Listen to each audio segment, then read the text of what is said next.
Come see us on tour in Dallas, Austin, Baltimore, Hartford, Connecticut, Syracuse, New York, Atlantic City, Levittown, Cohoes, and Providence, Rhode Island. Go to jimmydore.com for the link for the cheapest tickets. So Trump picked up the phone. He talked to Putin, and the Ukraine war is on. It's over. So prepare for. So the headline is: Trump says he spoke with Putin and he will start peace talks on Ukraine immediately. So Kit Clarenberg says, prepare for Ukraine to hand over considerably more territory than Russia currently holds, and any and all continuing military support to be outsourced to Europe, which is to say none. It's over. Finally effing over. Wow. So history is being made. After a lengthy and highly productive call, President Putin Trump is taking the lead in brokering a peace, a war he says should never have happened if he were president. Both Trump and Putin have agreed to immediate negotiations, and Trump is already reaching out to President Zelensky to get it done. This could mark the beginning of the end for the war. Trump's peace team includes Marco Rubio, CIA Director John Ratcliffe, National Security Advisor Michael Waltz, and Special Envoy Steve Witkoff. Here's what Trump actually said. I just had a lengthy and highly productive phone call with President Vladimir Putin of Russia. We discussed Ukraine, the Middle East, energy, artificial intelligence, the power of the dollar, and various other subjects. We both reflected on the great history of our nations and the fact that we fought so successfully together in World War II, remembering that Russia lost tens of millions of people, and we likewise lost so many. We each talked about the strength of our respective nations and the great benefit that we will someday have in working together. But first, as we both agreed, we want to stop the millions of deaths taking place in the war with Russia and Ukraine. President Putin even used my very strong campaign motto of common sense. We both believe very strongly in it. We agreed to work together very closely, including visiting each other's nations. We have also agreed to have our respective teams start negotiations immediately, and we will begin by calling President Zelensky of Ukraine to inform him of the conversation, something which I will be doing right now.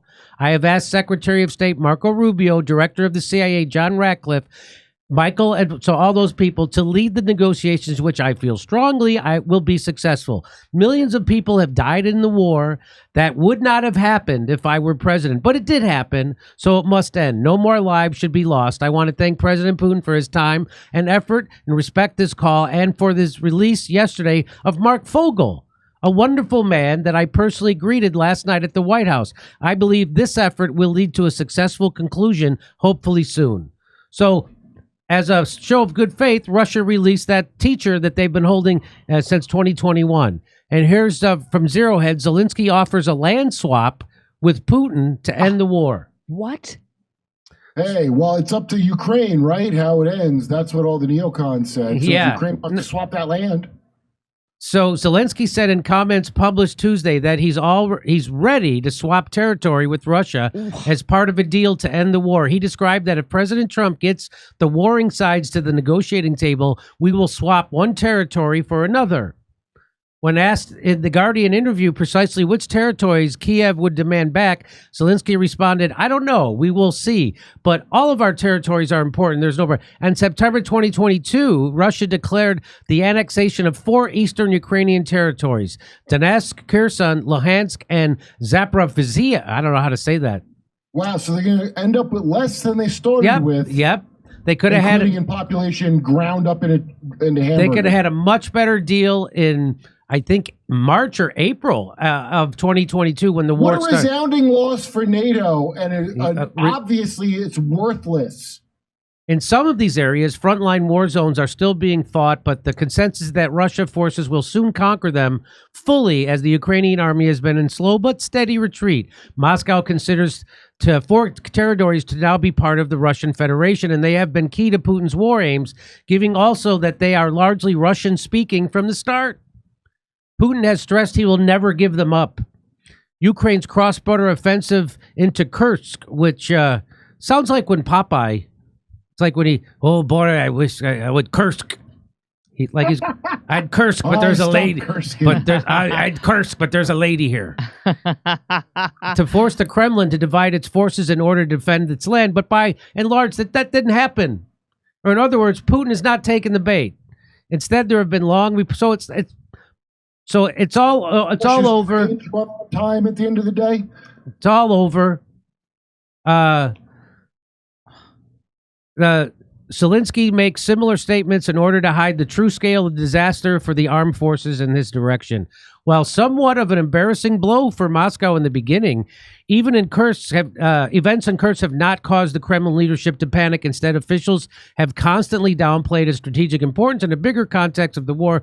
For this reason, Moscow is shrugging off Zelensky's offer of a territory swap, which means Kiev doesn't have the leverage it thought it had in taking dozens of Kursk towns and villages, which has been long evacuated of the Russian population at this point anyway.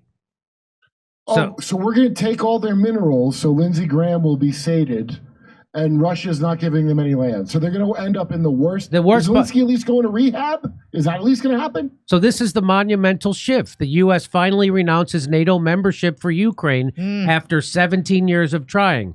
This is no cause for celebration. It's a tragic reality. Had this position been taken in 2021, instead of doubling down on NATO expansion, the war and its hundreds of thousands of casualties, over 1 million, would have undoubtedly been avoided.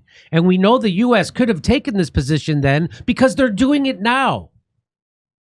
This intolerable cost of hubris by the Biden administration and by Antony Blinken and all the neocons in Biden's administration, which, of course, no one will pay a price for except all the people dead in Ukraine. Here's what he said. The United States does not believe that NATO membership for Ukraine is a realistic outcome of a negotiated settlement. Instead, any security guarantee must be backed by capable European and non-European troops. If these troops are deployed as peacekeepers to Ukraine at any point, they should be deployed as part of a non-NATO mission, and they should not be covered under Article 5. There also must be robust international oversight of the line of contact. To be clear, as part of any security guarantee, there will not be U.S. troops deployed to Ukraine. So that's it.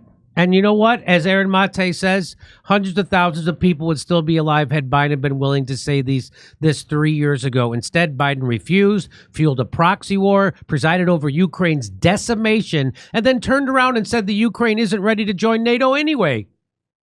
We covered that before. We had the tape of Zelensky saying, we want to join NATO, and they said, no, you can't. No, you can't. Act like you're gonna, but you're not going to be allowed to. It was all a bait and switch with one goal only: to use Ukraine to bleed Russia.